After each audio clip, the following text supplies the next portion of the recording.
నా పేరు రాజు. Tank bund నుంచి తొంగి చూస్తే కనబడేదే మా కవాడి కూడా వస్తుంది. ఇల్లు, దోస్తులు, వచ్చిన మొబైల్ షాప్, ఇది నా దునియా.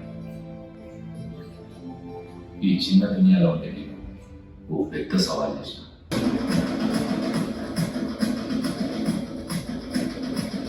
హైదరాబాద్లో వచ్చేవాడు గది గదిలో కలిసి పెట్టుకున్నాడు. అందరికీ నమస్కారం. చూస్తున్నారు కదా పోస్టర్, రాజుగారి సవాల్. డైరెక్టర్ ఆయనే, రవీంద్ర గారు, డైరెక్టర్ అండ్ ప్రొడ్యూసర్. ఆ సినిమా టీజర్ ఇప్పుడు చేశాను, బాగుంది. Telangana based, mostly Hyderabad based sister sentiment cinema అంట. నేను చూడలేదు, but what ever teaser I saw is nice. మీరందరూ ఈ సినిమాని ఆదరిస్తారని, సూపర్ హిట్ చేస్తారని I'm really hoping for the best for them.